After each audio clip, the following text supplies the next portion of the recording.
दुनिया भर के अखबारों में इस रिपोर्ट का कवरेज हुआ है। क्या अदानी इसे लेकर wall street journal, economist, financial times, guardian के खिलाफ भी मानहानि कर देंगे? वैसे भारतीय मीडिया को दिए इंटरव्यू में अदानी ने हमेशा कहा है कि उनके पास जितना लोन है उतना चुकाने की पूरी क्षमता है। 100 रुपए का लोन है तो 100 रुपए चुकाने की क्षमता है। अदानी ग्रुप जब हिंडनबर्ग की रिपोर्ट को लेकर कोर्ट में जाएगा तब वहां भी सवाल उठेंगे और सबूत मांगे जाएंगे। इसलिए इस पूरे मामले में यह बड़ा मोड़ हो सकता है। अगर यह कंपनी भारत पर हमला कर रही है तो इस कंपनी ने अमेरिका की कंपनियों को भी नहीं छोड़ा है। अमेरिका के अलावा चीन की कंपनी का भी घोटाला उजागर कर दिया है। 2018 में चीन की एक कंपनी है Yangtze river fort and logistic, इसका $2 अरब का मार्केट कैप था। हिंडनबर्ग ने अपने रिसर्च में बताया कि इस कंपनी ने जिन संपत्तियों के होने के दावे किए हैं वो दरअसल उनके पास नहीं है। होता है ना भारत में कई बार, प्लॉट दिखाकर फ्लैट का पैसा ले लिया और बाद में पता चला प्लॉट उस बिल्डर का था ही नहीं। उसी तरह यांगजे रिवर पोर्ट का मामला लगता है, जिसने हिंडनबर्ग पर मानहानि का मुकदमा कर दिया तो हिंडनबर्ग ने और जोर लगाकर नई नई चीजें खोद निकाली। 6 महीने के भीतर इस कंपनी को अमेरिकी शेयर बाजार नैस्डैक से हटा दिया गया। इसकी 98% वैल्यू खत्म हो गई। अब तो बाकायदा चेतावनी आती है टिकर पर कि यांगजे के शेयर अपने रिस्क पर ही खरीदें। यांगजे रिवर पोर्ट कंपनी कंगाल हो चुकी है। अब हिंडनबर्ग ने यह भी लिखा है कि उसके अदानी ग्रुप के शेयरों को उसने खरीदा है बॉन्ड वगैरह के जरिए। हिंडनबर्ग ने अपनी रिपोर्ट में यह चेतावनी भी लिखी है कि हम चाहते हैं कि निवेशक सारी चीजों को ठीक से परख लें। यह रिपोर्ट हमारी रिसर्च और नजरिए को शामिल करती है। हिंडनबर्ग एक शॉर्ट सेलिंग फर्म है। इसका मतलब क्या हुआ बहुत से लोग नहीं समझते हैं, आपके एंकर को भी नहीं मालूम था। भारत का अखबार बिजनेस स्टैंडर्ड ने लिखा है कि कई बार कोई किसी कंपनी के शेयर या अन्य प्रतिभूतियों को बेचने लग जाता है ताकि जब दाम गिर जाएं तो वापस कम दाम पर उन शेयरों को खरीद ले और मुनाफा कमा ले। इसे निवेश करने की रणनीति के तौर पर देखा जाता है। कुछ ऐसा करो कि शेयरों के दाम गिरा दो और फिर खरीद लो टाइप से। अदानी ग्रुप ने हिंडनबर्ग पर यह भी आरोप लगाया है कि इस कंपनी ने फ्रॉड रिपोर्ट जारी कर अपना पैसा बना लिया और निवेशकों का पैसा डुबो दिया। इस जवाब के बाद भी हिंडनबर्ग की रिपोर्ट को अब तक का इतिहास बताता है कि निवेशक उस पर ही भरोसा कर रहे हैं। हिंडनबर्ग ने अभी तक अपनी रिपोर्ट में अमेरिकी और चीनी कंपनियों की पोल खोली है। पहली बार लगता है किसी भारतीय कंपनी पर हाथ डाला है। तो यह भारत के खिलाफ हमला कैसे है? हिंडनबर्ग की रिपोर्ट में लगाए गए आरोप किसी अदालत में साबित नहीं हुए हैं। फिर उसकी इतनी विश्वसनीयता कि कंपनी के शेयरों के दाम गिरने लग गए। ऐसा भी नहीं है कि अदानी ग्रुप पर सवाल करने वाली यह कोई पहली मीडिया रिपोर्ट है। बिल्कुल ऐसा नहीं है। भारत में ही परोंजय गुहा ठाकुरता और रवि नायर ने भी अदानी ग्रुप की कथित खामियों पर रिपोर्ट की है। तब तो शेयरों के दाम कहीं नहीं गिरे। इस बार ही क्यों गिर रहे हैं? क्या यह वाकई भारत पर हमला हो रहा है? हाल ही में वॉशिंगटन पोस्ट में नेहा मसीह, अनंत गुप्ता और जेरी शी ने रिपोर्ट की थी, तब भी शेयरों के दाम नहीं गिरे। रवि नायर की रिपोर्ट एशिया टाइम्स में छपी, उनके खिलाफ दिल्ली पुलिस ने गिरफ्तारी का वारंट जारी कर दिया। रवि नायर ने ट्वीट किया है कि अदानी समूह ने उनके खिलाफ मानहानि का मुकदमा दायर किया है। परोंजय गुहा ठाकुरता ने इकोनॉमिक एंड पॉलिटिकल वीकली और द वायर में अदानी ग्रुप को लेकर रिपोर्ट लिख दी, उन पर भी मानहानि का मुकदमा हुआ। इसी के चलते इकोनॉमिक एंड पॉलिटिकल वीकली से उन्हें इस्तीफा देना पड़ा। द वायर और न्यूज क्लिक पर भी मुकदमे हुए हैं। वैसे इंडिया टुडे से गौतम अदानी ने कहा था हाल के इंटरव्यू में कि उनके लिए मैसेंजर नहीं, मैसेज महत्वपूर्ण है। यानी इसका मतलब यही हुआ कि पत्रकार से नाराज नहीं होते हैं बल्कि रिपोर्ट पर अपना विचार रखते हैं। रवि नायर और परोंजय गुहा ठाकुरता ध्यान से इसे सुन सकते हैं। इंडिया टुडे से गौतम अदानी ने कहा कि आलोचनाओं को मैं खुले दिमाग से लेता हूं। मेरे लिए मैसेंजर से ज्यादा महत्वपूर्ण मैसेज है।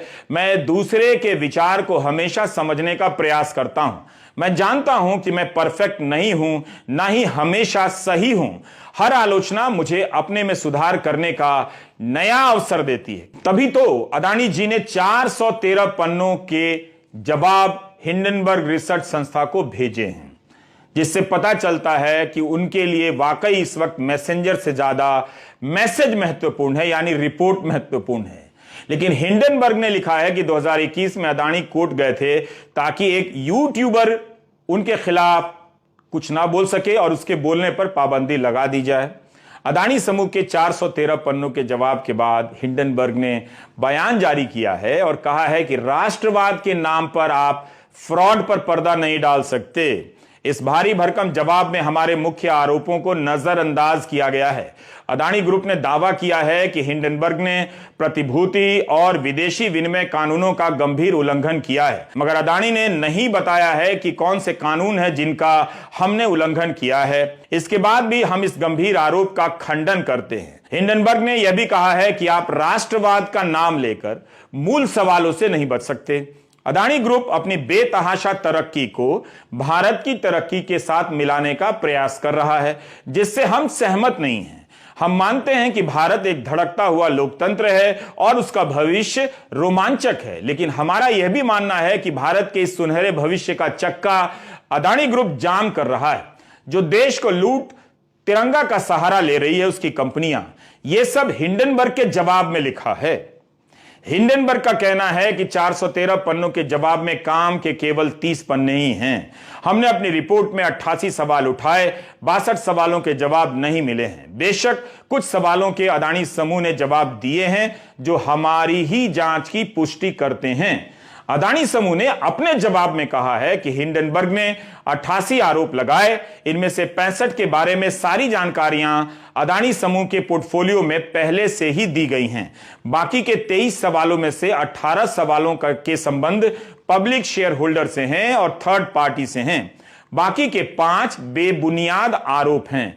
हम जोर देकर कह रहे हैं कि सभी नियमों का पालन करते हैं। हम अपने निवेशकों के हितों की हर स्तर पर रक्षा करते हैं। अदानी ग्रुप का कहना है कि हिंडनबर्ग की रिपोर्ट भारत पर हमला है, लेकिन हिंडनबर्ग ने अपनी रिपोर्ट में चीन के कारोबारी और अदानी ग्रुप को लेकर गंभीर आरोप लगा दिए हैं। हिंडनबर्ग ने अपनी रिपोर्ट में कहा है कि अदानी ग्रुप के चीनी नागरिक चैंग चुंग लिंग से क्या संबंध है, इस पर सफाई नहीं आई है। हिंडनबर्ग का दावा है कि दोनों के बीच कथित रूप से कई तरह के संबंध हैं। हमने पूछा है कि चैंग चुंग लिंग का अदानी ग्रुप के साथ क्या संबंध है, विनोद अदानी के साथ क्या संबंध हैं। यह बेहद महत्वपूर्ण मामला है, केवल शेयर धारकों के लिए नहीं बल्कि भारत की राष्ट्रीय सुरक्षा के लिए भी, क्योंकि चैंग चुंग लिंग की एक इकाई का संबंध अगुस्ता वेस्टलैंड घोटाले से भी रहा है। चैंग चुंग लिंग के बेटे को कथित रूप से अदानी ग्रुप के एक प्रोजेक्ट में ठेका मिला हुआ है। हिंडनबर्ग की रिपोर्ट में अदानी के भाई की शेल कंपनियां होने का दावा किया गया है। आरोप लगाया गया है कि विनोद अदानी से जुड़ी ऑफशोर शेल कंपनी में अरबों डॉलर रुपए कहां से आ गए। इसके जवाब में अदानी ग्रुप ने कहा कि हमें सोर्स की जानकारी नहीं है और ना ही हमारा जानना काम है कि उनके फंड का सोर्स क्या है। कमाल है। हिंडनबर्ग का कहना है कि अदानी समूह ने पेज नंबर 41 पर कहा है कि विनोद अदानी के बिजनेस डीलिंग और लेन देन पर कुछ नहीं कहना है। तो क्या हम यह मान लें, हिंडनबर्ग का कहना है, तो क्या हम यह मान लें कि गौतम अदानी को पता ही नहीं कि विनोद अदानी ने अदानी समूह में इतना सारा पैसा लगा दिया और उन्हें यह भी पता नहीं कि पैसा आया कहां से।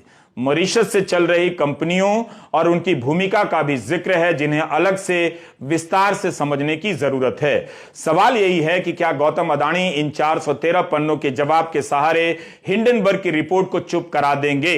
अभी तक हिंडनबर्ग ने जितनी कंपनियों के कच्चे चिट्ठे खोले हैं वो बर्बाद हो गई। क्या गौतम अदानी इस ट्रेंड को बदल देंगे? क्या अदानी कॉरपोरेट के बीच की इस प्रतिस्पर्धा के शिकार हो रहे हैं? अगर ऐसा है तो अदानी को ही बताना चाहिए कि उन्हें टारगेट करने के पीछे हिंडनबर्ग के अलावा कौन सी कंपनी हो सकती है। अदानी ग्रुप ने जब 413 पन्नों का जवाब दिया तब उनके चैनल एनडीटीवी पर कवरेज हुआ है। इससे पहले आलोचना हो रही थी कि रिपोर्ट आने के बाद एनडीटीवी पर खबर नहीं चली है। आज अदानी ग्रुप और हिंडनबर्ग का पक्ष दिखाया गया है। अदानी समूह ने कहा है कि हिंडनबर्ग ने यह रिपोर्ट जनता की भलाई के लिए नहीं निकाली है बल्कि अपनी कमाई के लिए यह सब किया है। कहीं से यह रिपोर्ट तटस्थ नहीं है, ना ही गंभीर शोध है, यह अदानी ग्रुप का कहना है। याद कीजिए वे अच्छे दिन जब लोग 125 रुपए लीटर पेट्रोल के होने पर सरकार का समर्थन कर दिया करते थे कि 300 रुपए लीटर होगा तब भी भरवाएंगे। लेकिन अब उन लोगों को क्या हो गया है जो अदानी ग्रुप के शेयर बेचने लग गए? क्या शेयर बेचने वाले अलग लोग होते हैं? आज भी शेयर बाजार में अदानी ग्रुप के शेयरों के दाम गिरते ही रहे। हम कॉरपोरेट मामलों को उतनी बारीकी से नहीं समझते हैं। एक रिपोर्ट आई है, उसमें गंभीर आरोप लगे हैं, दुनिया भर में खबरें छप रही हैं, विश्लेषण हो रहे हैं, फिर भी बहुत सी बातें होती हैं जो इस वक्त सामने नहीं होंगी। हमेशा इस बात का ध्यान रखना चाहिए। सच पूछिए तो इस एंकर को हिंडनबर्ग के बारे में बहुत पता भी नहीं था, इसलिए यह वीडियो लंबा होता चला गया ताकि हम भी खुद समझते रहें। हम इस वीडियो में अदानी ग्रुप के जवाब और हिंडनबर्ग के सवाल और जवाब दोनों को भी पूरा बता रहे हैं। हिंडनबर्ग जर्मनी का एक हवाई जहाज जैसा गुब्बारा था जिसमें 100 लोग सवार किए गए, जो बीच आसमान में फट गया। इसे मानव निर्मित त्रासदी, दुर्घटना के प्रतीक के रूप में याद किया जाता है, क्योंकि इसके पहले इस तरह की कई दुर्घटनाएं हो चुकी थी, फिर भी इसे होने दिया गया। इसलिए याद दिलाने के लिए हिंडनबर्ग का नाम रखा गया है कि बार बार चेतावनी देने के बाद भी शेयर बाजार में फ्रॉड होता है और लोगों के पैसे डूब जाते हैं। इस बीच विपक्ष भारतीय जीवन बीमा के शेयरों के दाम गिरने को लेकर भी इस रिपोर्ट से जोड़ रहा है। कांग्रेस अध्यक्ष ने ट्वीट किया है कि जब से यह रिपोर्ट आई है 2 दिनों में LIC के 22,000 करोड़ हवा हो गए। हम जानते हैं कि आपको अपने शेयरों और पेंशन के पैसे की चिंता है। अगर इसी तरह गिरा तो क्या हुआ, इन मामलों में हम विशेषज्ञ नहीं हैं। हमारा सवाल इतना ही है कि हिंडनबर्ग की रिपोर्ट में ऐसा क्या है कि फोर्ब्स की सूची में अदानी ग्रुप के प्रमुख की रैंकिंग दुनिया में 3 नंबर के अमीर से 7 नंबर पर आ गई। ये कोई टीवी का TRP नहीं है कि हिंदू मुस्लिम का डिबेट नहीं दिखाया तो नंबर 7 हो गए। ये शेयर मार्केट का गेम है, निवेशक और उसमें भरोसे का मामला है। यहां लोग दिमाग से पैसा लगाते हैं, दिमाग से निकाल लेते हैं। जेब और देश में अंतर होता है। शेयर बाजार में निवेशक देश के लिए नहीं, अपनी जेब के लिए होता है। देश पर हमला होगा तो निवेशक पीछे नहीं रहेगा, लेकिन वो जानता है कि यह हमला उसकी जेब पर हमला है। नमस्कार, मैं रवीश कुमार।